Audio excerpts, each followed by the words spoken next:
Few television series have captured warmth, hardship, and raw humanity like Little House on the Prairie.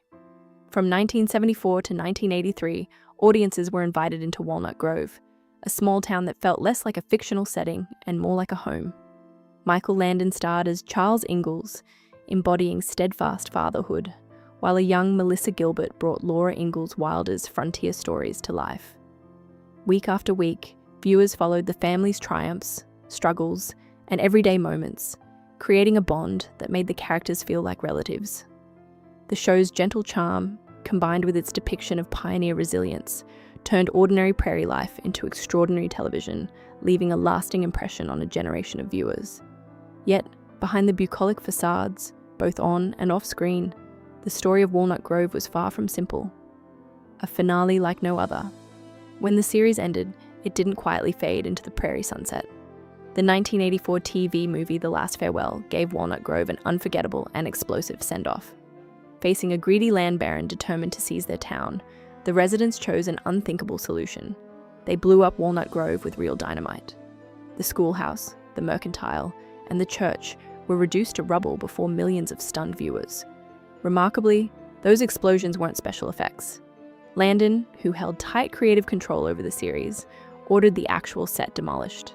Ratings had slipped by the early 1980s, and NBC had decided the show's run was over. But Landon wanted the ending to be definitive.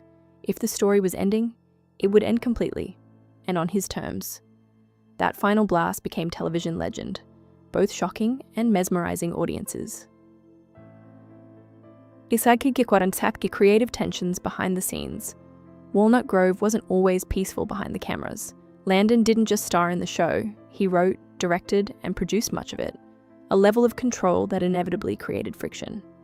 Early creative clashes with co-creator Ed Friendly shaped the direction of the series, while tensions with cast members, including Karen Grassel, Caroline Ingalls, surfaced over pay, respect, and recognition. Landon's personal life added another layer of complexity. His affair with makeup artist Cindy Clerico while still married created rifts among the cast. For Melissa Gilbert, who saw Landon as a father figure, the betrayal cut deep, and the two didn't speak for years. Only shortly before Landon's death in 1991 did they reconcile, closing a bittersweet chapter that mirrored the emotional weight of the show itself. Bold storytelling, amid wholesome nostalgia. Despite the behind-the-scenes drama, Little House was groundbreaking. The show tackled topics rarely seen in family television of the 1970s: racism, addiction, disability, assault, and poverty.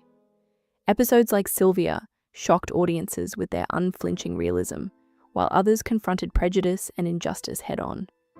What many remember today as gentle nostalgia was often bold, uncomfortable storytelling. Beneath the bonnets, barns, and moral lessons by candlelight, the series showed that life, whether in the 1870s or on 1970s television, was messy, painful, and complicated. It blended warmth with hard truths, teaching empathy, resilience, and integrity, while never shying away from life's darker realities. Explosive symbolism and lasting legacy. Was blowing up Walnut Grove excessive? Perhaps. But it also served as a perfect metaphor. If the town couldn't survive, no one else would get to reuse it.